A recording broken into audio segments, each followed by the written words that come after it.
great-great-grandfather bought Mutton-Rothschild in 1853. We have been given this wonderful heritage.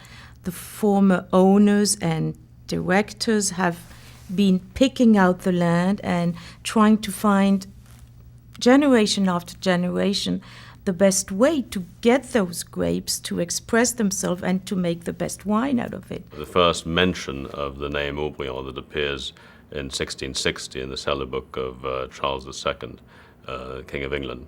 This is the first time that you find a mention of the name of an estate that's given to a wine.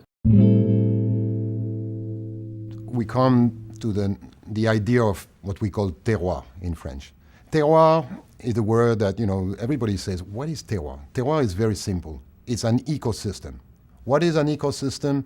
It's a mix of soil, subsoil, geography, geology, and human factor. The terroir being the combination of the soil. It's a beautiful soil, pure gravelly soil, light gravel, a small pebble, you see, where the grapes can mature just perfectly.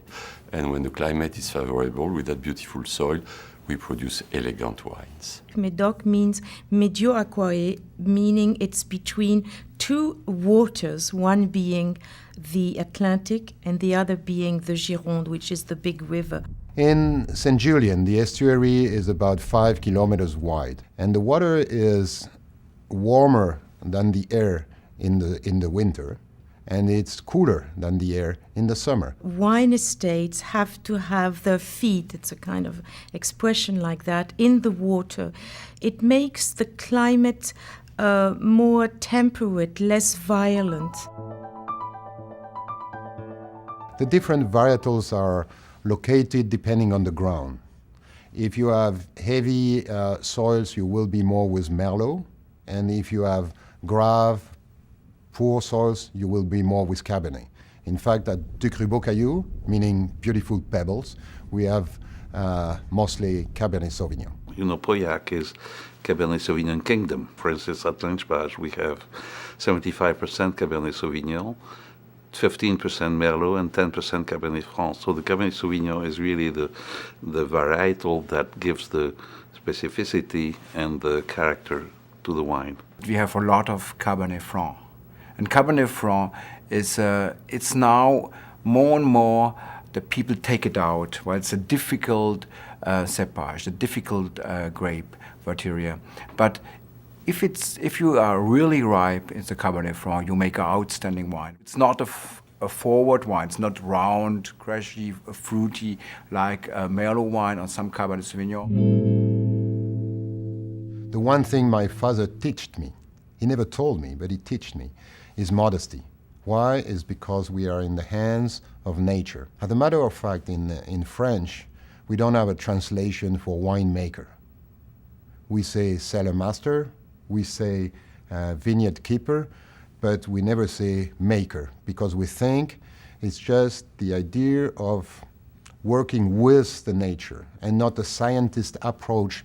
I don't like the word winemaking, because it's really the climate and the soil that are giving us the grapes first and foremost. The smaller years like 97 or 99, 2002, you can drink it earlier. But the great vintage, normally we have to wait 6, 8 years. When you drink an old wine, it's the only time machine that works. If you drink a 55 Lynchbach, for instance, which is one of my favorite vintages, it's obvious that you are going to think about who made that wine. My grandfather did, and who was around that time, who was in politics or in sports in 1955. So it brings a whole universe directly on the table, and so it adds a lot. They are sometimes more than 60, 70, 80 years old, that a wine in the nose have more characters. And I remember there was this 1869, I think. 1869, all of a sudden, it came out as being so delicious, in fact. And everybody around the table, when all of a sudden it was poured, were absolutely enchanted.